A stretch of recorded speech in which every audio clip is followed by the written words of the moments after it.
Good morning, students. Welcome to my channel. Good morning, students. In today's class, we will see the format of fixed capital method. Okay. So as I said in the previous video, we have discussed theoretical part, that is fixed capital method we have discussed. So in the fixed capital method, there are two accounts A and T. So that is first one, that is partner's capital account, okay, and another one, that is partner's current account. So totally two accounts will be prepared in the fixed capital method. Okay, so let us see the formats of individual. Okay, so first, that is partner's capital account and a fixed capital method.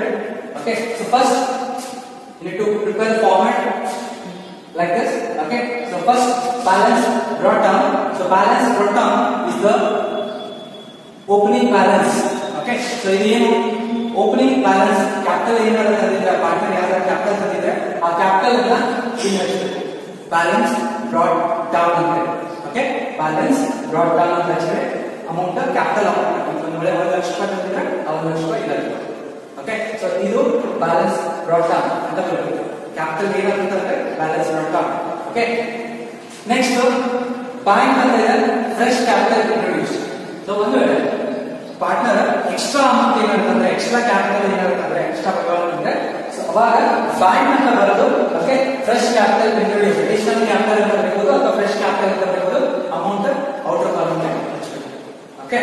So so he said partner's capital items one balance brought down and another one is that is additional capital. So that is bank account. Okay. So usually cash account or bank account.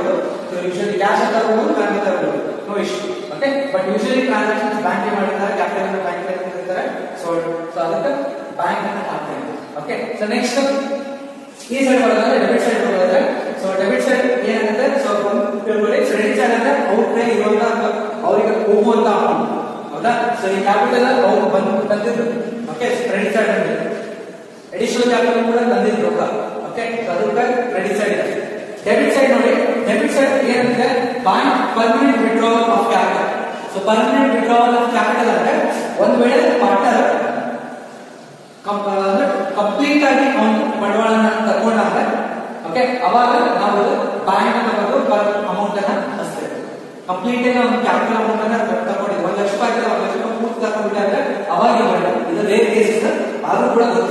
okay, bank permanent withdrawal of capital we can write it, or else we can write bank directly, we can write capital. Okay, so that is one adjustment. Next one so same so total okay, so highest total total for example total difference balance carried down. Okay, so opening balance now balance brought down starting balance ending so total difference amount now closing balance so we can write it as balance carried down. Balance carried down amount okay, so that closing balance. So this is all about the partner's capital account. So partner's capital partner capital okay, or additional capital additional capital complete rare cases total difference. Okay, so permanent withdrawal okay, but normal withdrawals drawings okay, drawings okay, permanently capital okay, so this is partner's capital. Okay, next format partner's current account. So partner's current account so balance brought down credit side balance brought down in case of credit opening balance. So first heading the partner's current account. Partner's current account current balance present ನೀವು partner's capital ಮತ್ತು additional capital ಬಿಟ್ಟು ಉಳಿದ ಏನೇನು items ಅವೆಲ್ಲ ಕೂಡ partner's current account. Okay, so first balance brought down in case of In case of credit, opening balance. So one ವೇಳೆ partners current account balance ಇರ್ತಾವ last ಉಳಿದಿದ್ದು ಇರ್ತೈತಿ current balance credit balance ಇರ್ತಾವ ಅಂದ್ರೆ ಸೊ ಇಲ್ಲೇ balance ಕೊಡ್ತಾನ ಅಂತ ಬರೀತೀವಿ amount ನ ಕ್ರೆಡಿಟ್ ಬ್ಯಾಲೆನ್ಸ್. ಒಂದ್ ವೇಳೆ ಬ್ಯಾಲೆನ್ಸ್ ಡೆಬಿಟ್ ಬ್ಯಾಲೆನ್ಸ್ ಅಂತಂದ್ರೆ ಅಂದ್ರೆ ಹೋಗು ಬ್ಯಾಲೆನ್ಸ್ ಅಂತ ಕರೆಂಟ್ ಅಕೌಂಟ್ ನೆಗೆಟಿವ್ ಆಗಿರ್ತಂದ್ರೆ ಅವಾಗ balance brought down in case of debit balance that is opening balance ಅಂತ ಹೇಳ್ತಾರೆ. ಓಕೆ, ನೆಕ್ಸ್ಟ್ ಏನಿದೆ ಸ್ಯಾಲರಿ. ಸೊ ನಾವು ಹೇಳಿದ್ರೆ ಪಾರ್ಟ್ನರ್ಗಳಿಗೆ ಪಾರ್ಟ್ನರ್ ಬಂಡವಾಳ ಹಾಕಿರ್ತಾರಂದ್ರೆ ಅವರಿಗೆ ಸ್ಯಾಲರಿ ಕೊಡಬೇಕಾಗುತ್ತೆ, ಕಮಿಷನ್ ಕೊಡಬೇಕಾಗುತ್ತೆ, ಕ್ಯಾಪಿಟಲ್ ಮೇಲೆ ಬಡ್ಡಿ ಕೊಡಬೇಕಾಗುತ್ತೆ, ಅವ್ರೇನು ರೊಕ್ಕ ಹಾಕಿರ್ತಾರೆ ಬಡ್ಡಿ ಕೊಡಬೇಕಾಗುತ್ತೆ. ಸೊ ಪ್ರತಿಯೊಂದು ಅಡ್ಜಸ್ಟ್ಮೆಂಟ್ಗಳು ಈ ಇದ್ರೊಳಗೆ ಬರ್ಕೊಂಡು ಹೋಗ್ತಾವೆ. ಓಕೆ, ಸೊ ನೆಕ್ಸ್ಟ್ ಏನಿದೆ ಸ್ಯಾಲರಿ. ಸ್ಯಾಲರಿ ಕೂಡ ಏನಾಗುತ್ತೆ, ಸ್ಯಾಲರಿ ಕ್ರೆಡಿಟ್ ಆಗುತ್ತೆ, ಪಾರ್ಟ್ನರ್ ಹೋಗ್ಬೇಕಲ್ಲ. ಸೊ ಏನ್ ರೊಕ್ಕ ನಾವು ಕೊಡಿರ್ತೀವಿ ಅದನ್ನ ಕ್ರೆಡಿಟ್ ಮಾಡಬೇಕು ಅವರಿಗೆ. ಪಾರ್ಟ್ನರ್ ನಮ್ಮ ಫರ್ಮ್ ಒಳಗೆ ಇದ್ದಾರೆ, ಪಾರ್ಟ್ನರ್ಸ್ ಇದ್ದಾರೆ ಅಂತಂದ್ರೆ ಆ ಪಾರ್ಟ್ನರ್ಸ್ ಗಳಿಗೆ ಏನೇನು ಹೋಗ್ಬೇಕು ಅದೆಲ್ಲ ಕ್ರೆಡಿಟ್ ಆಗುತ್ತೆ. ಓಕೆ, ಅವ್ರು ಏನಾರ ರೊಕ್ಕ ತಗೊಂಡು ಅದೆಲ್ಲ ಡೆಬಿಟ್ಸ್ ಇರ್ತಾರೆ. ಅರ್ಥ ಮಾಡ್ಕೊಳ್ಳಿ, ಅವ್ರು ನಾವು ಪಾರ್ಟ್ನರ್ಶಿಪ್ ಫರ್ಮ್ ಅಲ್ಲಿ ಇದ್ದಾರೆ ಅಂದ್ರೆ ಅವ್ರು ಬಂಡವಾಳ ಹಾಕಿದ್ದು. ಓಕೆ, ಸೊ ಪ್ರತಿಯೊಂದು ನಾವೆಲ್ಲ ಅವ್ರ ಅಕೌಂಟಿಗೆ ಕ್ರೆಡಿಟ್ ಮಾಡಿ. ಓಕೆ, ಸೊ ಅವ್ರು ಏನಾರ ಅವ್ರಿಗೆ ನಾವು ಏನೇನು ಕೊಡೋದ್ರಿಂದ ಅದೆಲ್ಲ ಕ್ರೆಡಿಟ್ ಮಾಡಿ. ಅವ್ರು ಏನಾರ ರೊಕ್ಕ ತಗೊಂಡ್ರೆ ಅದನ್ನ ಡೆಬಿಟ್ ಮಾಡಿ. ಇದೊಂದು ಕಾನ್ಸೆಪ್ಟ್ ಕರೆಕ್ಟ್ ಆಗಿ ಸ್ಯಾಲರಿ ಫಾರ್ಮ್ಯಾಟ್ ಮಾಡ್ಕೊಳ್ಳಿ. ಸ್ಯಾಲರಿ ಇಲ್ಲಿ ಹಚ್ಚಬೇಕು. Next commission, salary, commission, interest on capital. Okay, profit and loss appropriation account that is share in profit. ಒಂದು ವೇಳೆ ಪ್ರಾಫಿಟ್ಸ್ ಬಂದಿದ್ರೆ ಆ ಪ್ರಾಫಿಟ್ಸ್ ಕೂಡ ನಾವು ಇಲ್ಲಿ ಹಚ್ಚಬೇಕು. Okay, so profit and loss appropriation ಇಂದ ಬಂದಿರುವಂತಹ ಪ್ರಾಫಿಟ್ಸ್ ಗಳನ್ನ ನಾವು ಇಲ್ಲಿ ಹಚ್ಚಬೇಕು. ಪ್ರಾಫಿಟ್ ಇದ್ರೆ ಕ್ರೆಡಿಟ್ ಸೈಡ್ ಹಚ್ಚಬೇಕು, ಲಾಸ್ ಇದ್ರೆ debit side. Okay, profit and loss, share in loss. Okay, so losses ಇದ್ರೆ ಡೆಬಿಟ್ ಸೈಡ್ ಹಚ್ಚಬೇಕು, ಪ್ರಾಫಿಟ್ಸ್ ಇದ್ರೆ ಕ್ರೆಡಿಟ್ ಸೈಡ್ ಹಚ್ಚಬೇಕು. ನಾವೆಲ್ಲ ಅವಾಗ ಏನ್ ರೊಕ್ಕ ಬರ್ತೈತಿ ಅವೆಲ್ಲ ಕ್ರೆಡಿಟ್ ಸೈಡ್ ಹಚ್ಚಿ. ಓಕೆ, ಏನ್ ರೊಕ್ಕ ಹೋಗ್ತೈತಿ ಎಲ್ಲ ಡೆಬಿಟ್ ಸೈಡ್ ಹಚ್ಚಿ, ಅಥವಾ ಏನ್ ರೊಕ್ಕ ತಕ್ಕೋತಾರೆ ಡೆಬಿಟ್ ಸೈಡ್. ಓಕೆ, ಸೊ ಇಲ್ಲಿ ಡ್ರಾಯಿಂಗ್ಸ್.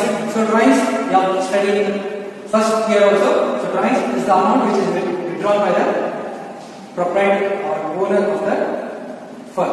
Okay, so ಇಲ್ಲಿ ಓನರ್ಸ್ ಯಾರು ಇರ್ತಾರೆ ಪಾರ್ಟ್ನರ್ಶಿಪ್ ಫರ್ಮ್ ಅಲ್ಲಿ ಮಲ್ಟಿಪಲ್ ಓನರ್ಸ್ ಇರ್ತಾರೆ. ಓಕೆ, ಯಾಕಂದ್ರೆ ಪಾರ್ಟ್ನರ್ ಇರ್ತಾರೆ, ಅವರೇ ಓನರ್ಗಳು, ಅವರೇ ಏಜೆಂಟ್ಗಳು. ಸೊ ಹಾಗಾಗಿ ಅವ್ರು ಏನಾದ್ರು ರೊಕ್ಕ ತಗೊಂಡ್ರೆ ಪಾರ್ಟ್ನರ್ಶಿಪ್ ಫರ್ಮ್ ರೊಕ್ಕ ತಗೊಂಡ್ರೆ ಅದನ್ನು ಕೂಡ ನಾವು ಮೆನ್ಷನ್ ಮಾಡಬೇಕಾಗುತ್ತೆ. ಡ್ರಾಯಿಂಗ್ಸ್ ಅಂತ ಹಾಕಿ ಆ ಅಮೌಂಟ್ ಎಷ್ಟು ಅಮೌಂಟ್ ವಿಡ್ರಾ ಮಾಡಿಲ್ಲ ಅದನ್ನ ಅಮೌಂಟ್ ಮೆನ್ಷನ್ ಮಾಡಬೇಕಾಗುತ್ತೆ. Okay, next interest on drawings. So interest on drawings ನ ಹೇಳಿದ್ರೆ ಅವ್ರು ರೊಕ್ಕ ತಗೊಂಡಿದ್ರೆ ಅಂತ ಹೇಳಕ್ಕಾಗಿಲ್ಲ, ಅವ್ರು ಏನ್ ಮಾಡ್ಬೇಕು, ಅವ್ರು ರೊಕ್ಕ ತಗೊಂಡಿದ್ರ ಮೇಲೆ ಬಡ್ಡಿ ಚಾರ್ಜ್ ಮಾಡ್ಬೇಕು. ಅದಕ್ಕೆ interest on drawings. Okay, so charge ಮಾಡೋದಕ್ಕೆ ಅವ್ರ ಅಕೌಂಟಿಗೆ ಡೆಬಿಟ್ ಮಾಡ್ತಾರೆ. ಸೊ ಅವ್ರು ಏನ್ ರೊಕ್ಕ ತಗೋತಾರೆ, ಅವ್ರು ಏನ್ ಚಾರ್ಜ್ ಮಾಡಾತೀವಿ, ಅವ್ರ ಲಾಸಸ್ ಏನಲ್ಲ ಅವೆಲ್ಲ ಡೆಬಿಟ್ ಮಾಡ್ತಾರೆ. ಕಾನ್ಸೆಪ್ಟ್ ಹೇಳ್ಬೇಕು. ಓಕೆ, ಲಾಸಸ್ ಗಳನ್ನ ಮತ್ತು ಅವ್ರು ರೊಕ್ಕ ತಗೊಂಡಿದ್ದ ಡ್ರಾಯಿಂಗ್ಸ್ ಗಳನ್ನ ಓಕೆ ವಿಡ್ರಾ ಮಾಡಿದ್ದನ್ನ. ಓಕೆ, ನೆಕ್ಸ್ಟ್ ಲಾಸಸ್ ಡ್ರಾಯಿಂಗ್ಸ್ ಮತ್ತೆ ಇಂಟ್ರೆಸ್ಟ್ ಚಾರ್ಜ್ ಮಾಡಿದ್ವಿ ನಾವು ಚಾರ್ಜ್ ಮಾಡಿದ ಡ್ರಾಯಿಂಗ್ಸ್ ಮೇಲೆ. ಓಕೆ, ಅದನ್ನು ಕೂಡ ನಾವೆಲ್ಲ. ಓಕೆ, ಲಾಸ್ಟಿಗೆ ಎಷ್ಟು ಆದ್ಮೇಲೆ ಓಕೆ ಇಲ್ಲೇ ಲಾಸ್ಟಿಗೆ ಏನಿದೆ ಇಲ್ಲೇ ಬ್ಯಾಲೆನ್ಸ್ ಮಾಡ್ತಾನೆ ಅಂತಂದ್ರೆ ಇಲ್ಲಿ ಕ್ರೆಡಿಟ್ ಬ್ಯಾಲೆನ್ಸ್ ಇರ್ತದೆ, ಇಲ್ಲಿ ಕ್ಲೋಸಿಂಗ್ ಕ್ರೆಡಿಟ್ ಬ್ಯಾಲೆನ್ಸ್ ಅಂತ ಇಲ್ಲೇ ಬ್ಯಾಲೆನ್ಸ್ ಡೌನ್ ಇದ್ರೆ ಯಾವ್ದಾರ ಒಂದ್ ಇರುತ್ತೆ, ಎರಡು ಕಡೆ ಇರುತ್ತಲ್ಲ, ಯಾವ್ದಾರ ಬ್ಯಾಲೆನ್ಸ್ ಡೌನ್ ಯಾವ್ದಾರ ಒಂದ್ ಕಡೆ ಇರುತ್ತೆ. ಕ್ವಶನ್ ಗಳಿಗೆ ಏನಂದ್ರೆ debit balance current account debit balance ಅಂತ ಕೊಟ್ಟು ಅಮೌಂಟ್ಸ್ ಕೊಟ್ಟಿದ್ರೆ ಅವಾಗ ಡೆಬಿಟ್ ಬ್ಯಾಲೆನ್ಸ್ ಅಂತ ಕೊಟ್ಟಿದ್ರೆ ಇಲ್ಲಿ ಬರೀಬೇಕು.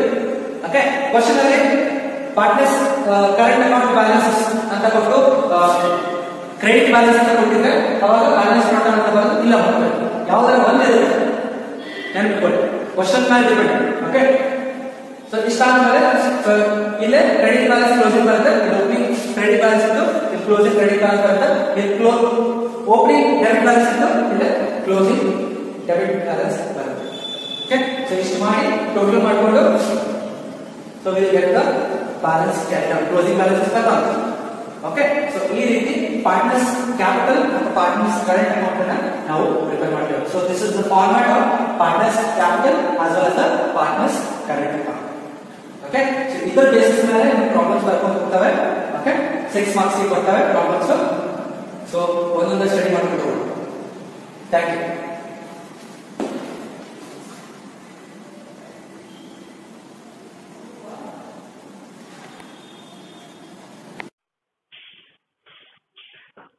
Okay. The second method is that fluctuating capital method. So in fluctuating capital method, you'll be preparing only one account. So in previous previous thing that in fixed capital method we have discussed the partner's capital as well as the partner's current account. In the fluctuating capital method, you are preparing only one account, that is partner's capital account. In the entire partner's capital account, okay, so whatever you have recorded in the partner's fixed capital method, in the fixed capital method, you have recorded you have made two accounts, that is partner's capital as well as partner's current. So it is a combination of both, that is fluctuating capital method. It is a combination of both. Okay, so that is, just see here, the balance brought on, that is opening balance. Okay, opening balance which is brought by the partner. Okay, capital ತಂದಿದ್ದದು. Okay, capital ತಂದಿದ್ದ. Next additional capital ತಂದಿದ್ದ, that is fresh capital. Bank ಅಂತ ಬರೋದು, fresh capital introduce. Next salaries ಕೂಡ partner ಗಳಿಗೆ ಕೊಟ್ಟಿದ್ದು. Okay, next interest on capital. ನಾ ಹೇಳಿದ capital ಅವ್ರು ಹಾಕಿರ್ತಾರ ಅಂದ್ರೆ ಅವ್ರಿಗೆ ಬಡ್ಡಿ ಚಾರ್ಜ್ ಬಡ್ಡಿ ಕೊಡ್ಬೇಕಾಕೈತಿ ನಾವ. ಓಕೆ, ಫರ್ಮ್ ಕೊಡ್ಬೇಕಾಕೈತಿ. ಫರ್ಮ್ ಬೇರೆ, ಪಾರ್ಟ್ನರ್ಸ್ ಫರ್ಮ್ ಅವ್ರದ್ದ ಆದ್ರೂ ಕೂಡ ಅವ್ರಿಗೆ ಬಡ್ಡಿ ಕೊಡ್ಬೇಕಾಕೈತಿ. If it is mentioned in the partnership deed mention ಆಗಿರ್ಬೇಕು, ಅಂದಾಗ ಕೊಡ್ಬೇಕಾಗುತ್ತೆ. Okay, so interest on capital, that is interest on capital ಅದು. Next profit and loss appropriation, share in profit. So ಇದು ಕೂಡ ಶೇರ್ ಇನ್ ಪ್ರಾಫಿಟ್ ಕೂಡ ನಾವಿಲ್ಲ ಹಚ್ಬೇಕಾಗುತ್ತೆ. So ಎಲ್ಲ ಏನೇನ್ ಕೊಡೋದಿರ್ತೈತಿ ಅವೆಲ್ಲ ಕ್ರೆಡಿಟ್ ಸೈಡ್ ಹಚ್ಚಿವಿ. ಬಟ್ ಒಂದ್ ಅಂಡರ್ಸ್ಟ್ಯಾಂಡ್ ಮಾಡ್ಕೊಡ್ರಿ, ಸೊ ಅದ್ರೊಳಗ ಪಾರ್ಟ್ನರ್ಸ್ ಕ್ಯಾಪಿಟಲ್ ಮತ್ತೆ ಪಾರ್ಟ್ನರ್ಸ್ ಕರೆಂಟ್ ಅಕೌಂಟ್ ಪ್ರಿಪೇರ್ ಮಾಡಿದ್ವಿ. ಇದ್ರೊಳಗೆ ಒಂದೇ ಅಕೌಂಟ್ ಪ್ರಿಪೇರ್ ಮಾಡ್ತೀವಿ. ಆ ಒಂದೇ ಅಕೌಂಟ್ ಒಳಗೆ ಎಲ್ಲಾ ಅಡ್ಜಸ್ಟ್ಮೆಂಟ್ಸ್ ಗಳು, ಅದ್ರೊಳಗೆ ಪಾರ್ಟ್ನರ್ಸ್ ಕ್ಯಾಪಿಟಲ್ ಆಗಿರ್ಬೋದು ಮತ್ತೆ ಕರೆಂಟ್ ಬ್ಯಾಲೆನ್ಸಸ್ ಗಳನ್ನ ಬಿಟ್ಟು, ಅಂದ್ರೆ ಬ್ಯಾಲೆನ್ಸ್ ಬ್ರಾಟ್ ಆನ್ ಮತ್ತೆ ಬ್ಯಾಲೆನ್ಸ್ ಕ್ಯಾರಿಡ್ ಆನ್, ಅದ್ರೊಳಗಿನ ಎರಡು ಬಿಟ್ಟು ಉಳಿಕಿದ ಎಲ್ಲಾ ಎಂಟ್ರೀಸ್ ಗಳನ್ನ ಇದ್ರೊಳಗೆ ನಾವು ಪಾಸ್ ಮಾಡ್ತೀವಿ. That is fluctuating method. Okay, so it is a combination of both fixed partner's capital as well as the partner's current account. That is partner's capital account under the fluctuating capital method. Okay, so here next drawings. Okay, ರೊಕ್ಕ ತಕೊಂಡಿದ್ದು ಅದನ್ನ debit ಮಾಡ್ತೇವೆ. Interest on drawings ನಾವು charge ಮಾಡಿದ್ದು ಅದನ್ನು ಕೂಡ debit ಮಾಡ್ತೇವೆ. Next profit and loss appropriation account, that is share in loss. ಅವ್ರಿಗೆ losses ಆಗಿದ್ರೆ ಅವ್ನು ಡೆಬಿಟ್ ಮಾಡೋದು. ಓಕೆ, ನಾ ಹೇಳೇನೆ, ಫಸ್ಟ್ ನೆನಪಿಟ್ಕೊಳ್ರಿ, ಪ್ರಾಫಿಟ್ಸ್ ಇದ್ರೆ ಅವ್ರಿಗೆ ಕ್ರೆಡಿಟ್ ಆಗ್ತದೆ. ಪ್ರಾಫಿಟ್ಸ್ ಆಗಿ ನಾವು ಏನಾದ್ರು ಕೊಟ್ಟಿದ್ದಾಗ್ಲಿ, ಅಂದ್ರೆ ರೊಕ್ಕ ಕೊಟ್ಟಿದ್ದ, ಅಂದ್ರೆ ಬಡ್ಡಿ ಕೊಟ್ಟಿದ್ದ, ಓಕೆ, ಸ್ಯಾಲ್ರಿ ಕೊಟ್ಟಿದ್ದ, ಕಮಿಷನ್ ಕೊಟ್ಟಿದ್ದ, all those will credit to the partners capital account. Okay, so whatever partner ರೊಕ್ಕ ತಕೊಂಡಿದ್ದಾಗಿರ್ಲಿ, ಓಕೆ, ರೊಕ್ಕ ತಕೊಂಡಿದ್ದ, that is drawings, interest on drawings, ಅದ್ರ ಮೇಲೆ ರೊಕ್ಕ ಚಾರ್ಜ್ ಮಾಡಿದ್ದ, ಬಡ್ಡಿ ಚಾರ್ಜ್ ಮಾಡಿದ್ದ. Okay, next profit and loss appropriation account, that is share in loss. ಏನಾರ ಪ್ರಾಫಿಟ್ ಅಂಡ್ ಲಾಸ್ ಅಪ್ರಾಪ್ರಿಯೇಷನ್ ಇಂತ್ರ ಲಾಸಸ್ ಗಳ ಬಂದಿದ್ರೆ ಆ ಲಾಸಸ್ ಅನ್ನು ಕೂಡ ಹಂಚಬೇಕು. ಓಕೆ, ಸೊ ಬರೇ ಪ್ರಾಫಿಟ್ಸ್ ಅಷ್ಟ ಹಂಚೋದಲ್ಲ, ಇವನ್ ಲಾಸಸ್ ಕೂಡ ನಾವು ಅವ್ರ ಅಕೌಂಟಿಗೆ ಡೆಬಿಟ್ ಮಾಡ್ಬೇಕಾಗುತ್ತೆ. ಪ್ರಾಫಿಟ್ಸ್ ಆದ್ರೆ ಕ್ರೆಡಿಟ್ ಮಾಡಬೇಕು, ಲಾಸಸ್ ಆದ್ರೆ ಡೆಬಿಟ್ ಮಾಡಬೇಕು. ಸೊ ಈ ಕಾನ್ಸೆಪ್ಟ್ ಗೊತ್ತಿರಲಿ. So this is all about the fluctuating capital method. So this is the format of fluctuating capital method. Okay, so this is format. So based on this only you will be getting the problem. Okay, usually they ask you for both the methods, that is fixed method as well as the fluctuating capital method. Both the methods they will ask you in the examinations or in the problem. Okay, so you need to calculate both. Thank you.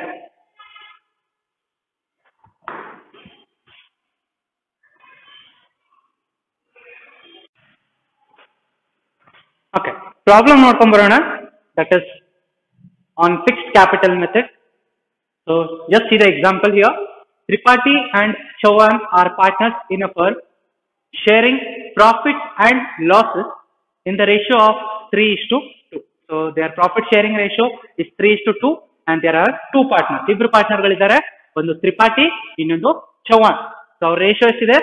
3:2, 3:2, 3:2. So capitals ಯಾವಾಗ ತಂದಿದ್ದಾರೆ? Next sentence ನೋಡ್ರಿ. There capitals were 60,000 and 40,000. So 60,000 and 40,000 ಅವ್ರ capitals ಅದಾವ. So ಇಲ್ಲೇ given ಬರ್ಕೊಳ್ಳಿ ನೀವು ನಾವು. So capitals ಅಂತ ಬರೆದು 60,000 40,000 ಬರೆದ್ವಿ. ಓಕೆ, ನೆಕ್ಸ್ಟ್ ಏನಿದೆ? So as on January 1, 2015. So we have return the date also. Next ಏನಿದೆ? During the year they earned a profit of 30,000. So ಆ ವರ್ಷದಲ್ಲಿ they have earned a profit. So profit for the year. ಪ್ರತಿಯೊಂದು given ಬರ್ಕೊಂತ ಹೋಗ್ರಿ, problem ಓದ್ಕೊಂತ profit for the year. Profit for the year so rupees 30,000. ಈ 30,000 profit ಯಾರಿಗೆ ಕೊಡ್ಬೇಕ್ರಿ? ಅವರಿಗೆ ಕೊಡ್ಬೇಕಲ್ಲ, ತ್ರಿಪಾಠಿ ಅಂಡ್ ಚೌಹಾನ್. ಸೊ ತ್ರಿಪಾಠಿ ಮತ್ತೆ ಚೌಹಾನಿಗೆ ಪ್ರಾಫಿಟ್ ಗಳನ್ನ ಶೇರ್ ಮಾಡ್ಬೇಕಂದ್ರೆ ಸೊ ಅವ್ರ ರೇಷೋ ಎಷ್ಟೈತ್ರಿ? ಅವ್ರಿಗೆ ಹಂಚ್ಬೇಕು ನಾವು ಪ್ರಾಫಿಟ್, ಆ ವರ್ಷದಾಗ ಆಗಿರುವಂತ ಪ್ರಾಫಿಟ್. ಆ ಪ್ರಾಫಿಟ್ ಗಳನ್ನ ಅವರಿಗೆ ಡಿಸ್ಟ್ರಿಬ್ಯೂಟ್ ಮಾಡ್ಬೇಕು, ನಾವು ಹಂಚ್ಬೇಕು, ಅವ್ರಿಗೆ ಕೊಡ್ಬೇಕು. ಸೊ ಎಷ್ಟೈತ್ರಿ ಅದ? ಅವ್ರ ರೇಷೋ ನೋಡ್ರಿ 3:2 ಐತಿ. 3:2. ಸೊ 3:2 ರೇಷೋನಾಗ ಅವ್ರ ಪ್ರಾಫಿಟ್ ಗಳನ್ನ ಹಂಚ್ಬೇಕು ನಾವು. ಸೊ 3:2 ಅಂತಂದ್ರ ಕ್ಯಾಲ್ಕುಲೇಟ್ ಮಾಡ್ರಿ. ಸೊ ಇಲ್ಲಿ ನೋಡ್ರಿ 30,000 ಇಂಟು, ಸೊ ಫಸ್ಟ್ ತ್ರಿಪಾಠಿ ಮಾಡತ್ತೀವಿ. So Tripathi 30,000 into 3 divided by 5. So 3 plus 2, that is denominator is 5. So 3 divided by 5. So ಅದನ್ನ ಕ್ಯಾಲ್ಕುಲೇಟ್ ಮಾಡ್ರಿ.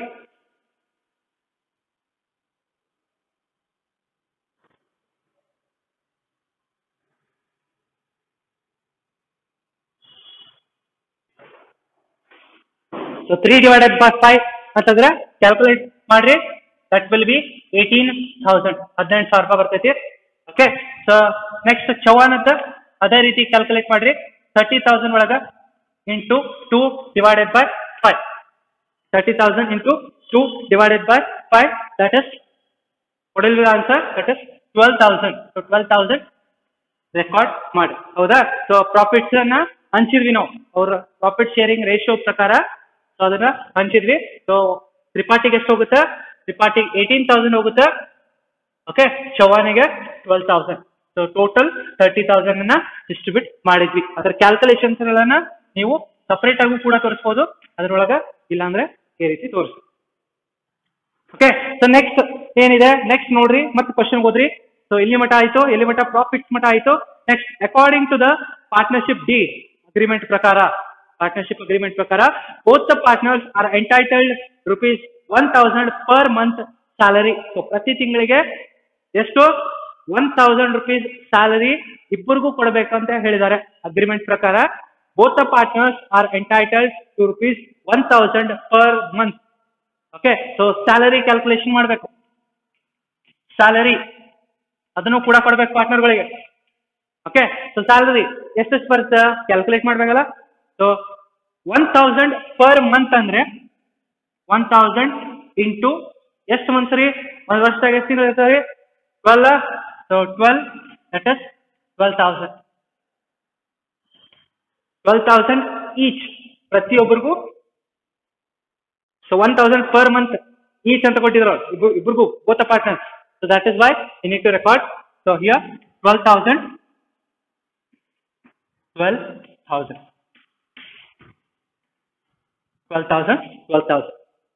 First given ಬರ್ಕೋರಿ. After that we will prepare the partners capital as well as the partners current.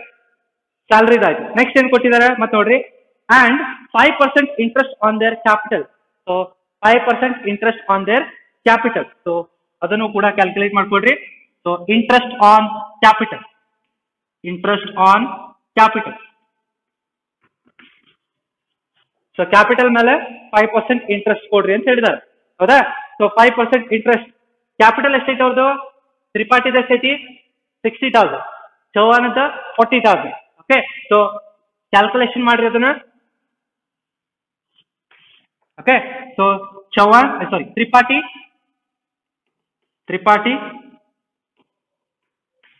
ಎಷ್ಟಿತ್ತು capital? 60,000. 60,000 into ಎಷ್ಟು percent ಅಂತ ಹೇಳಿದಾರೆ interest on capital? 5%. So 5% calculate ಮಾಡ್ರಿ. 5%. 5 divided by 100. 5 divided by 100. That is okay. So 60,000 ಮೇಲೆ 5% ಮಾಡಿದ್ರೆ you got 3,000. Okay. So 3,000 interest on capital ತ್ರಿಪಾಠಿದಾಯ್ತು. ಇದೇ ರೀತಿ ಚೌಹಾನ್ ಅಂತ ಮಾಡ್ರಿ. So Chauhan okay. So Chauhan capital ಎಷ್ಟು? 40,000. 40,000 ಇಂಟು ಎಷ್ಟು? 5%. ಎಷ್ಟು ಬರುತ್ತೆ ಆನ್ಸರು? 40,000 ಮೇಲೆ 5%, that is 2,000. That is 2,000. So 2,000 ಚೌವನ್ ಕಾಲಮ್ಗೆ ಬರೀರಿ. ಫಸ್ಟ್ ಅನಾಲಿಸಿಸ್ ಮಾಡೋದು ಬಹಳ ಇಂಪಾರ್ಟೆಂಟ್. ಸೊ ಹಾಗಾಗಿ ಪ್ರತಿಯೊಂದು ಓದ್ಕೊಂತ ಗಿವನ್ ಬರ್ಕೋರಿ ಕರೆಕ್ಟ್ ಆಗಿ. Okay, so interest on capital ಆಯ್ತು. ನೆಕ್ಸ್ಟ್ ಏನ್ ಕೊಟ್ಟಿದ್ದಾರೆ? They are also charge interest on interest of 5% on there drawing. ಅವರು ಡ್ರಾಯಿಂಗ್ಸ್ ಮಾಡಿದ್ದಾರೆ, ಆ ಡ್ರಾಯಿಂಗ್ಸ್ ಮೇಲೆ ಇಂಟ್ರೆಸ್ಟ್ ನ ಚಾರ್ಜ್ ಮಾಡಿದಾರೆ ಅಂತ ಕೊಟ್ಟಿದ್ದಾರೆ. ಓಕೆ, ಆ ಇಂಟ್ರೆಸ್ಟ್ ಎಷ್ಟು ಪರ್ಸೆಂಟ್ ಕೊಡ್ಬೇಕ್ರಿ? ಚಾರ್ಜ್ ಮಾಡಬೇಕು 5% ಇಂಟ್ರೆಸ್ಟ್ ಚಾರ್ಜ್ ಮಾಡಬೇಕು ಅವ್ರು ರೊಕ್ಕ ತಗೊಂಡಿದ್ರ ಮೇಲೆ, ಇರ್ರೆಸ್ಪೆಕ್ಟಿವ್ ಆಫ್ ದ ಪೀರಿಯಡ್ ಅಂತ ಕೊಟ್ಟಿದ್ದಾರೆ. ಅಂದ್ರೆ ಯಾವಾಗ ರೊಕ್ಕ ತಗೊಂಡಾರ ಅನ್ನೋದು ಇಂಪಾರ್ಟೆಂಟ್ ಅಲ್ಲ, ಒಂದ್ ವರ್ಷಕ್ಕೆ ಅದನ್ನ ಕ್ಯಾಲ್ಕುಲೇಟ್ ಮಾಡ್ರಿ ಅಂತ ಅರ್ಥ. ಹೌದಾ? So irrespective of the period in which ₹12,000 and Tripathi ₹12,000 and 8,000 for Chavan. So drawings ಅಂತ ಬರೀತೇನೆ. Okay, so you can write here drawings ಎಷ್ಟು? ತ್ರಿಪಾಠಿದ 12,000, Tripathi 12,000 and 8,000 for Chavan. 8,000 for Chavan. So 8,000 Chavan.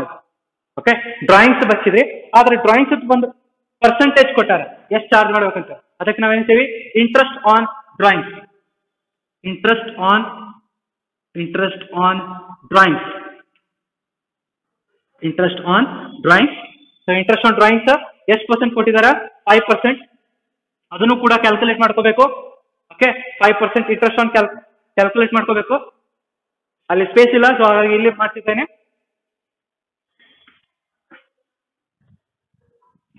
ಇಲ್ಲೇ ಮಾಡ್ಕೋತೇನೆ ನಾನು. Okay, just in the box interest on drawings. Interest on drawings. So interest on drawings calculate ಮಾಡ್ಬೇಕಂದ್ರೆ drawings amount ಮೇಲೆ calculate ಮಾಡ್ಬೇಕಾ? ಎಷ್ಟು ರೊಕ್ಕ ತಕೊಂಡಾರಲ್ಲ ಅದ್ರ ಮೇಲೆ 5% ಕೊಡ್ಬೇಕಾ? So first Tripathi. ಸೊ ಎಷ್ಟು ಡ್ರಾಯಿಂಗ್ಸ್ ಮಾಡ್ರಿ Tripathi? 12,000. So 12,000 into 5 divided by 100, 5%. ಎಷ್ಟು ಬರುತ್ತೆ? ಕ್ಯಾಲ್ಕುಲೇಟ್ ಮಾಡ್ರಿ.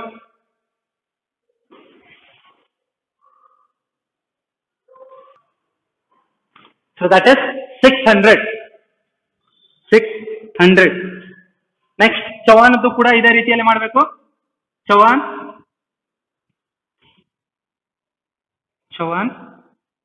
So that is on the drawing ಎಷ್ಟಿದೆ? 8,000. I 8,000 ಮೇಲೆ 5%. 5 divided by 100. That is 400. That is 400. Okay, so interest on drawings ಕೂಡ ನಾವು ಕ್ಯಾಲ್ಕುಲೇಟ್ ಮಾಡಿದ್ವಿ. ಅದರದ್ದು ಕೂಡ ಅಮೌಂಟ್ ಬಂದಿದಾವ, ಒಂದು 600, ಇನ್ನೊಂದು 400. ಸೊ 600, 400.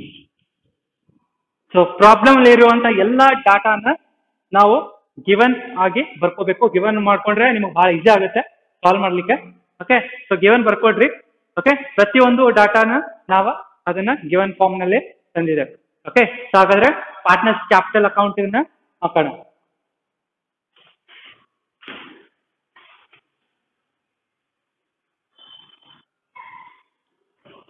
ಓಕೆ, ಸೊ ಆನ್ಸರ್ ನೋಡೋಣ. So first answer, first partners capital account ಹಾಕಬೇಕು. ಸೊ ಪಾರ್ಟ್ನರ್ಸ್ ಕ್ಯಾಪಿಟಲ್ ಅಕೌಂಟ್ ಒಳಗೆ ಏನೇನು ಹಾಕ್ತೇವೆ ಅಂತ ಫಾರ್ಮ್ಯಾಟ್ ಒಳಗೆ ಡಿಸ್ಕಸ್ ಮಾಡಿದ್ವಿ. ಫಾರ್ಮ್ಯಾಟ್ ನೋಡ್ರಿ ಒಂದ್ಸ. ಓಕೆ, ಸೊ ಫಸ್ಟ್ ಇಲ್ಲಿ ಪಾರ್ಟ್ನರ್ಸ್ ಕ್ಯಾಪಿಟಲ್ ಅಲ್ಲಿ ಹಾಕೋದು that is balance brought down, ಅವರು ತಂದಿರುವಂತ ಕ್ಯಾಪಿಟಲ್. ಹೌದಾ? ಸೊ ಬ್ಯಾಲೆನ್ಸ್ ಬ್ರಾಟ್ ಡೌನ್, ಅವ್ರು ತಂದಿದ್ದ ಕ್ಯಾಪಿಟಲ್ ಎಷ್ಟು? ಇಲ್ಲೇ ಇದೆ. ಗಿವನ್ ಇನ್ಫಾರ್ಮೇಶನ್ ಯೂಸ್ ಮಾಡ್ಕೊಂಡು ನಾವ್ ಎಲ್ಲಾನು ಕ್ವಶನ್ ಅನ್ನ ಸಮರೈಸ್ ಫಾರ್ಮ್ ನಾಗ ಅದನ್ನ ಗಿವನ್ ಬರ್ಕೊಂಡಿವಿ. ಸೊ ಅದೇ ವ್ಯಾಲ್ಯೂಸ್ ಅನ್ನ ಹಚ್ಕೊಂತ ಹೋಗ್ರಿ. ಸೊ ಫಸ್ಟ್ 60,000 ಅಂಡ್ ಕ್ಯಾಪಿಟಲ್ ಚವಾನದ್ದು 40,000. ಸೊ ಪಾರ್ಟ್ನರ್ಸ್ ಕ್ಯಾಪಿಟಲ್ ಅಕೌಂಟ್ ಒಳಗೆ ನಾವ್ ಏನ್ ಹಾಕ್ತಿವಿ? ಒಂದು ಪಾರ್ಟ್ನರ್ಸ್ ಕ್ಯಾಪಿಟಲ್ ಹಾಕ್ತಿವಿ. ಒಂದ್ ವೇಳೆ ಎಕ್ಸ್ಟ್ರಾ ಕ್ಯಾಪಿಟಲ್ ತಂದಾರನ, ಎಕ್ಸ್ಟ್ರಾ ಕ್ಯಾಪಿಟಲ್ ಎಲ್ಲರೂ ಇದೆಯಾ ಗಿವನ್ ಒಳಗೆ ನೋಡ್ಕೋರಿ. ಎಲ್ಲೂ ಕೂಡ ಎಕ್ಸ್ಟ್ರಾ ಕ್ಯಾಪಿಟಲ್ ತಂದಿಲ್ಲ, ಇಲ್ಲಿ ಅಡಿಷನಲ್ ಕ್ಯಾಪಿಟಲ್ ತಂದಿಲ್ಲ. ಸೊ ಹಾಗಾಗಿ ಒಂದೇ ಕ್ಯಾಪಿಟಲ್ ಅಮೌಂಟ್. ನೆಕ್ಸ್ಟ್ ಏನಾದ್ರು ಪರ್ಮನೆಂಟ್ಲಿ ರೊಕ್ಕ ತಕೊಂಡಾರ ಕ್ಯಾಪಿಟಲ್ ನ, ಅದ್ರ ಬಗ್ಗೆ ಏನಾದ್ರು ಮಾಹಿತಿ ಕೊಟ್ಟಾರ? ಇಲ್ಲ. ಸೊ ಏನ್ ಮಾಡ್ಬೇಕು? ಸೊ ಇಷ್ಟ ಆಯ್ತು ಟೋಟಲ್ ಮಾಡ್ರಿ. Okay, so total 60,000, 40,000. ಓಕೆ, ಇಲ್ಲಿ ಕೂಡ 60,000 ಹೈಯೆಸ್ಟ್ ಟೋಟಲ್ ಎರಡು ಕಡೆ ಹಚ್ಕೊಳತೀನಿ. 60,000, 40,000. ಇಲ್ಲೇ ಏನ್ ಬರೀಬೇಕು? Balance carried down, that is ಅಲ್ಲಿ ಬ್ಯಾಲೆನ್ಸ್ ಬ್ರಾಟ್ ಆನ್, ಅದು ಓಪನಿಂಗ್ ಬ್ಯಾಲೆನ್ಸ್, ಇದು ಕ್ಲೋಸಿಂಗ್ ಬ್ಯಾಲೆನ್ಸ್. ಏನು ಇಲ್ಲ ಕಲಿಯಲಿಕ್ಕೆ.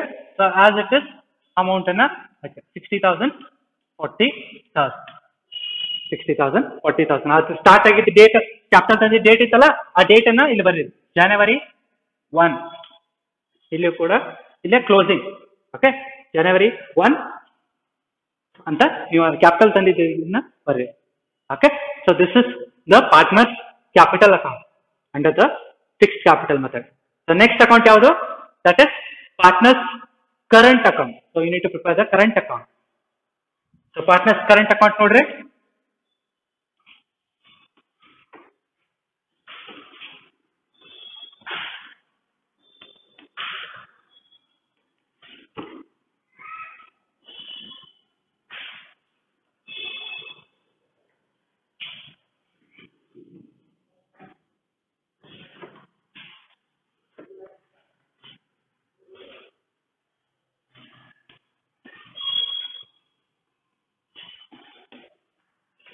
Partners current account. Partners current account.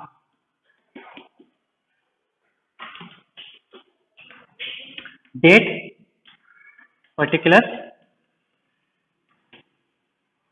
journal folio, Tripathi. ಇಲ್ಲಿ ಯಾಕೆ ಎರಡು ಕಾಲಮ್ ಮಾಡಿದ್ವಿ ನಾವು? ಬಿಕಾಸ್ ಎರಡು ಪಾರ್ಟ್ನರ್ಸ್ ಇದ್ದಾರೆ, ಹಾಗಾಗಿ ಎರಡು ಕಾಲಮ್ ಮಾಡಿದ್ದೇವೆ. Chavan, date, particulars,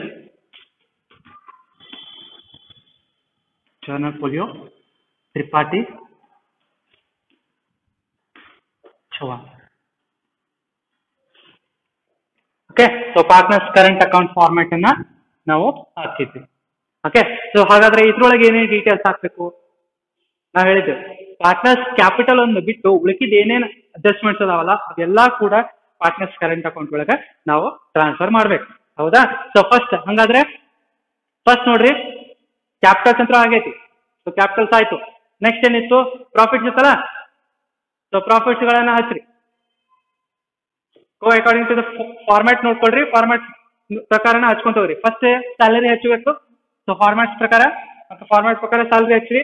so that is salary. Salary ಎಷ್ಟಿತ್ತು?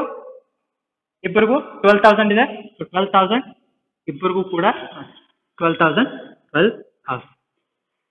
ಸ್ಯಾಲರಿ 12,000. ಸೊ ಸ್ಯಾಲರಿ ಅಡ್ಜಸ್ಟ್ಮೆಂಟ್ ಮುಗೀತು. ಇದು ಎಂಟ್ರಿ ಆಯ್ತು. ನೆಕ್ಸ್ಟ್ ಏನಿತ್ತು? ಇಂಟ್ರೆಸ್ಟ್ ಆನ್ ಕ್ಯಾಪಿಟಲ್ ಇದೆ. ಹೌದಾ? ಫಾರ್ಮ್ಯಾಟ್ ಪ್ರಕಾರ. So interest on capital. Interest on capital. So interest on capital ಎಷ್ಟಿದೆ? ಒಂದು 3,000 ಕ್ಯಾಲ್ಕುಲೇಟ್ ಮಾಡಿದೆ ನಾವು. 3,000, 2,000 ಬಂದಿದೆ. 3,000, 2,000, 3,000, 2,000. Okay, interest on capital. Next ಏನಿತ್ತು? ಈಗ ಪ್ರಾಫಿಟ್ ಗಳನ್ನ ಹಾಕಿ. P&L appropriation account. P&L profit and loss appropriation account. So profits ಅನ್ನ ಹಚ್ಚ್ರಿ. That is profit. Okay, profit ಅನ್ನ ಹಂಚಿದ್ದೈತಲ್ಲ, ಕ್ಯಾಲ್ಕುಲೇಟ್ ಮಾಡಿರಿ. 18,000, 12,000.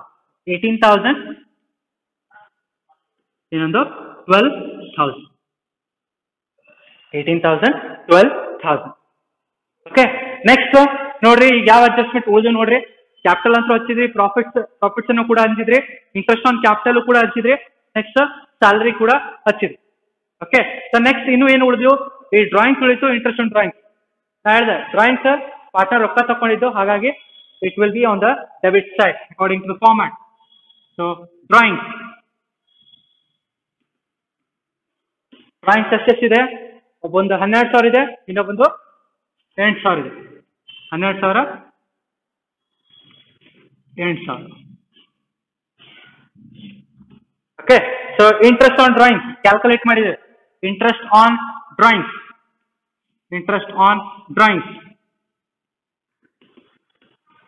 So interest on drawings calculate ಮಾಡಿದ ಎಷ್ಟು ಬಂದಿದೆ?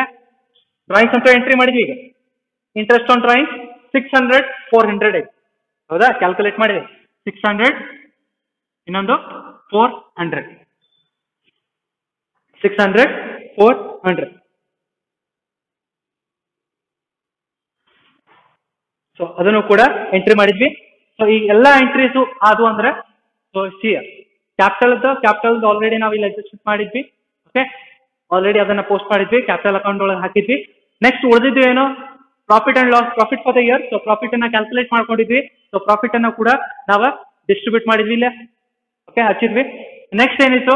ಸ್ಯಾಲರಿ 1,000 ಪರ್ ಮಂತ್ ಅಂತ ಕೊಟ್ಟಿದ್ರು. ಪ್ರತಿ ತಿಂಗಳಿಗೆ ಅಂದ್ರೆ 1,000 ರೂಪಾಯಿ ಅಂತ ಹೇಳಿದ್ರು. So that is 12 months. 12 ಮಂತ್ಗೆ ಸ್ಯಾಲರಿ ಕೊಡಬೇಕಾಗೈತಿ. 12,000 ಈಚ್ ಪ್ರತಿಯೊಬ್ಬರಿಗೂ. ಯಾಕಂದ್ರೆ ಇಬ್ರು ಪಾರ್ಟ್ನರ್ಸ್ಗೆ ಸ್ಯಾಲರಿ ಕೊಡು ಅಂತ ಹೇಳಿದ್ದಾರೆ ಪ್ರಾಬ್ಲಮ್ ಅಲ್ಲಿ. ಸೊ ಹಾಗಾಗಿ ಇಬ್ಬರಿಗೂ ಕೂಡ 12,000 ಹಚ್ಚಿದ್ವಿ. 12,000 ನಾವು ವ್ಯಾಲ್ಯೂಸ್ ಅನ್ನ ಹಚ್ಚಿದ್ವಿ ಸ್ಯಾಲರಿದ. Next interest on capital. So interest on capital ಕೂಡ ಕ್ಯಾಲ್ಕುಲೇಟ್ ಮಾಡಿದ್ವಿ. ಸೊ ಕ್ಯಾಲ್ಕುಲೇಟ್ ಹೆಂಗ್ ಮಾಡಿದ್ವಿ? ಸೊ ಅವ್ರ ಕ್ಯಾಪಿಟಲ್ ಎಷ್ಟಿದಲ್ಲ ಅವ್ರ ಕ್ಯಾಪಿಟಲ್ ಮೇಲೆ 5% ಕೊಡ್ರಿ ಅಂತ ಹೇಳಿ ಕ್ವಶನ್ ಅಲ್ಲಿ ಕೊಟ್ಟಿದ್ರೆ. ಸೊ ಅದರ ಡಾಟಾನ ಯೂಸ್ ಮಾಡ್ಕೊಂಡು 5% ಕ್ಯಾಲ್ಕುಲೇಟ್ ಮಾಡಿ 3,000 2,000 ವ್ಯಾಲ್ಯೂಸ್ ಅನ್ನ ಫೈಂಡ್ ಔಟ್ ಮಾಡಿದ್ವಿ. ಸೊ 3,000 2,000 ಅದನ್ನು ಕೂಡ ನಾವು ಹಚ್ಚಿದ್ದೇವೆ. ಓಕೆ, ಅಂಡ್ ಡ್ರಾಯಿಂಗ್ಸ್ ಕೊಟ್ಟಿದ್ರು ಕ್ವಶನ್ ಅಲ್ಲಿ. ಡ್ರಾಯಿಂಗ್ಸ್ ಕೊಟ್ಟಿದ್ರು ಎಷ್ಟೆಷ್ಟು ರೊಕ್ಕ ತಗೊಂಡಾರ ಅಂತ ಹೇಳಿ. ಅದ್ರ ಮೇಲೆ ಬಡ್ಡಿ ಚಾರ್ಜ್ ಮಾಡಬೇಕಾಗುತ್ತೆ ನಾವು. ಅದಕ್ಕೆ ನಾವು ಇಂಟ್ರೆಸ್ಟ್ ಆನ್ ಡ್ರಾಯಿಂಗ್ಸ್ ಅಂತ ಹೇಳ್ತೀವಿ. ಅದನ್ನ ಹೆಂಗ್ ಚಾರ್ಜ್ ಮಾಡಿದ್ವಿ ಅದನ್ನ ಕ್ಯಾಲ್ಕುಲೇಷನ್ ಇಲ್ಲಿದೆ. ಸೊ 12,000 ಅವ್ರು ಎಷ್ಟು ಡ್ರಾಯಿಂಗ್ಸ್ ಮಾಡಿರ್ತಾರೆ, ಎಷ್ಟು ರೊಕ್ಕ ತಗೊಂಡಿರ್ತಾರ, ಅದ್ರ ಮೇಲೆ 5% ಬಡ್ಡಿ ಅಂದ್ರೆ 600 ರೂಪೀಸ್ ಆಯ್ತು. ಇನ್ನೊಂದು 8,000 ಮೇಲೆ 5%. So that is 400. So deposit 600, Chavan 400. ಅದನ್ನು ಕೂಡ ನಾವು ರೆಕಾರ್ಡ್ ಮಾಡಿದ್ವಿ. ಸೊ ಇಷ್ಟು ರೆಕಾರ್ಡ್ ಎಲ್ಲ ಎಂಟ್ರೀಸ್ಗಳು ಆದ್ಮೇಲೆ ನಾವೇನ್ ಮಾಡ್ಬೇಕು? ಒಂದು ಟೋಟಲ್ ಮಾಡ್ಕೊ.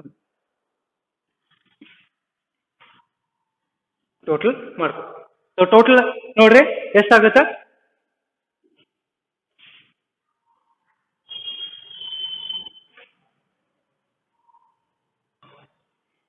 ಓಕೆ, ಸೊ ಟೋಟಲ್ ಮಾಡ್ಕೊರಿ. ಸೊ ಈ side 12,000 plus 12,000 24 plus 2 that is 26,000. ಈ ಸೈಡ್ ಟೋಟಲ್ ಬಂತು. ಓಕೆ, ನೆಕ್ಸ್ಟ್ ಈ ಟೋಟಲ್ ಮಾಡ್ರಿ. 18 plus 12 ಅಂದ್ರೆ 30,000 plus 3 33,000. ಓಕೆ, ಸೊ 33,000 ಇದಾಯ್ತು. ಸೊ ಹೈಯೆಸ್ಟ್ ಟೋಟಲ್ ಈ ಕಡೆ ಬಂದಿದೆ, ರೆಡಿ ಸೈಡ್ ಬಂದಿದೆ. ನೋಡ್ರಿ ಬೇಕಾದ್ರೆ ಕಂಪೇರ್ ಮಾಡ್ಕೊರಿ. ಇಲ್ಲಿ 2 ಡಾಟಾ ಅದಾವ, ಸೊ ಅಲ್ಲಿ 3 ಡಾಟಾ ಅದಾವ. ಸೊ ವ್ಯಾಲ್ಯೂಸ್ ಅಲ್ಲಿ ಜಾಸ್ತಿ ಇದೆ, ರೆಡಿ ಸೈಡ್ ಟೋಟಲ್ ಜಾಸ್ತಿ ಇದೆ. ಆ ಟೋಟಲ್ ನ 2 ಕಡೆ ಹಚ್ಕೊರಿ. ಸೊ ದಟ್ ಇಸ್ ಎಷ್ಟು ಬಂದಿದೆ ಅಲ್ಲೇ ಟೋಟಲ್? 3,33,000.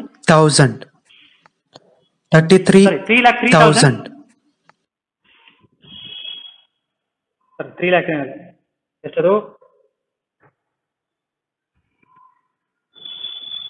33,000. ಓಕೆ, ಸೊ 33,000 ಅದು 26,000. ಸೊ ಇದನ್ನ ಹೈಯೆಸ್ಟ್ ಟೋಟಲ್ ಅನ್ನ 2 ಕಡೆ ಹಚ್ಕೊಂಡಿದ್ರಿ. ಸೊ ಹೈಯೆಸ್ಟ್ ಟೋಟಲ್ ಆದ್ಮೇಲೆ ಇಲ್ಲಿ ಲಾಸ್ಟಿಗೆ ಏನಂತ ಬರೀಬೇಕು? Balance carried down. Balance carried down. So balance carried down ಎಷ್ಟು ಬ್ಯಾಲೆನ್ಸ್ ಬರುತ್ತೆ? 33,000 ಒಳಗೆ 3,30,000 ಒಳಗೆ 12,000 ಮಾಡ್ರಿ. ಮತ್ತೆ 600 ಕಳೀರಿ. ಎಷ್ಟು ಬರ್ತೈತೆ ನೋಡ್ರಿ? So that is 20,400. 20,400 you'll be getting the difference amount. Okay, so that is ಇಲ್ಲ ಬರೀರಿ balancing figure. Next 26,000 ಒಳಗ 8,400 ಕಳಿ. 26,000 ಒಳಗ 8,400 ಕಳೀರಿ. that is 17,600. 17,600. ಓಕೆ, ಸೊ ಈ ರೀತಿ ನೀವು 2 ಅಕೌಂಟ್ಸ್ ಗಳನ್ನ ಮಾಡಬೇಕು. That is partners capital and another one is partners current account on the given details ಗಳನ್ನ ಕರೆಕ್ಟ್ ಆಗಿ ಬರ್ಕೋರಿ. ಓಕೆ, ಸೊ ಗಿವನ್ ಬರ್ಕೊಂಡು ನೀವು ಪ್ರತಿಯೊಂದು ಕ್ಯಾಲ್ಕುಲೇಟ್ ಮಾಡಿ ಇಟ್ಕೊಂಡ್ಬಿಟ್ರಿ. That makes you easier to solve this problem. Format ಹಾಕಿ ನೀವು ಸೀದಾ ಅಮೌಂಟ್ ಗಳನ್ನ ಟ್ರಾನ್ಸ್ಫರ್ ಮಾಡೋಕೆ ಅಷ್ಟೇ. Okay according to the format. So format ನಾನು ಫಸ್ಟ್ ಹೇಳಿದ್ದೇನೆ. ಅವ್ರಿಗೆ ಏನ್ ರೊಕ್ಕ ಈಗ ನೋಡ್ರಿ ಇಲ್ಲಿ ನೋಡ್ರಿ ಪಾರ್ಟ್ನರ್ಸ್ ಕರೆಂಟ್ ಈಗ ಅಕೌಂಟ್ ಒಳಗೆ ಅವ್ರಿಗೆ ಏನ್ ಪಾರ್ಟ್ನರ್ಗಳಿಗೆ ಏನೇನು ಹಂಚ್ತೇವಲ್ಲ ಅವೆಲ್ಲ ಕ್ರೆಡಿಟ್ ಸೈಡ್ ಬಂದೈತೆ. ಅವ್ರಿಗೆ ಏನೇನು ರೊಕ್ಕ ಕೊಡ್ತೇವೆ ಅವೆಲ್ಲ ಕ್ರೆಡಿಟ್ ಸೈಡ್ ಬಂದಾವ. ಸ್ಯಾಲ್ರಿನೂ ಅವ್ರಿಗೆ ರೊಕ್ಕ ಕೊಡಬೇಕಾಗಿತ್ತು ಪಾರ್ಟ್ನರ್ಗಳಿಗೆ, ಸೊ ಕೊಟ್ಟೈತಿ. ಇಂಟ್ರೆಸ್ಟ್ ಆನ್ ಕ್ಯಾಪಿಟಲ್, ಅವ್ರು ಕ್ಯಾಪಿಟಲ್ ಹಾಕಿದ್ರೆ ಕ್ಯಾಪಿಟಲ್ ಬಂಡವಾಳ ಹಾಕ್ಯಾರ, ಅದ್ರ ಮೇಲೆ ಬಡ್ಡಿ ಕೊಡಬೇಕಾಗಿತ್ತು, ಬಡ್ಡಿ ಕೊಟ್ಟೇವಿ. ನೆಕ್ಸ್ಟ್ ಪ್ರಾಫಿಟ್, ಅವ್ರ ಪ್ರಾಫಿಟ್ ಶೇರಿಂಗ್ ರೇಷಿಯೋ ಒಳಗೆ ಪ್ರಾಫಿಟ್ಸ್ ಆಗ್ಯಾವ ಆ ವರ್ಷದಾಗ, ಅದನ್ನು ಕೂಡ ಹಂಚೇವಿ, ಪ್ರಾಫಿಟ್ಸ್ ಗಳನ್ನು ಕೂಡ ಹಂಚೇವಿ. ಇಲ್ಲೇ ಅವ್ರು ರೊಕ್ಕ ತಕೊಂಡಿದ್ದು, ಸೊ ರೊಕ್ಕ ತಕೊಂಡಿದ್ದು ಅವರಿಗೆ ಚಾರ್ಜ್ ಮಾಡಿದ್ದು ಏನು ಡ್ರಾಯಿಂಗ್ಸ್ ರೊಕ್ಕ ತಕೊಂಡಿದ್ರ 12,000 8,000 ಅವ್ರ ಅಕೌಂಟಿಗೆ ಡೆಬಿಟ್ ಮಾಡೇವಿ. Okay next interest on drawing. So interest on drawings ಕೂಡ ಏನಾಗಿದೆ, ನಾವು ಚಾರ್ಜ್ ಮಾಡಿ ಕ್ಯಾಲ್ಕುಲೇಟ್ ಮಾಡಿದ್ವಿ. ಕ್ಯಾಲ್ಕುಲೇಟ್ ಮಾಡಿದ್ದು ಅವ್ರಿಗೆ ಚಾರ್ಜ್ ಮಾಡ್ತೇವೆ ನಾವು ಇಂಟ್ರೆಸ್ಟ್ ಆನ್ ಡ್ರಾಯಿಂಗ್ 600 400. ಓಕೆ ನಾವು ಅವ್ರಿಗೆ ಚಾರ್ಜ್ ಮಾಡಿದ್ದು, ಅವ್ರು ರೊಕ್ಕ ತಕೊಂಡಿದ್ದು, ಓಕೆ ಲಾಸ್ ಆಗಿದ್ದು ಅಂದ್ರೆ ಲಾಸ್ ಅವ್ರಿಗೆ ಹಂಚ್ಬೇಕಾಗಿದ್ರೆ ಎಲ್ಲಾ ಕೂಡ ಡೆಬಿಟ್ಸ್ ಆಗ್ಬೇಕಾವ. ಅವರಿಗೆ ನಾವು ಏನೇನು ಕೊಡೋದಿರ್ತಾವ ಅವೆಲ್ಲ ಕ್ರೆಡಿಟ್ ಆಗ್ಬೇಕು. ಓಕೆ ಪಾರ್ಟ್ನರಿಗೆ ಏನೇನು ಹೋಗುದಿರ್ತೈತೆ ಅಮೌಂಟ್ ಅವೆಲ್ಲ ಕ್ರೆಡಿಟ್ ಆಗ್ತಾವ. ಪಾರ್ಟ್ನರ್ ಏನೇನು ರೊಕ್ಕ ಅವ್ನು ತಕೊಂಡಿರ್ತಾನ ಅವ್ನಿಗೆ ಚಾರ್ಜ್ ಮಾಡೋದಿರ್ತೈತಿ ಅವೆಲ್ಲ ಡೆಬಿಟ್ ಆಗ್ತವೆ. ಈ ಕಾನ್ಸೆಪ್ಟ್ ಕರೆಕ್ಟ್ ಆಗಿ ನೆನಪಿಟ್ಕೊಡ್ರಿ, then you can solve the problem easily. Okay, I hope you people understand this. Thank you.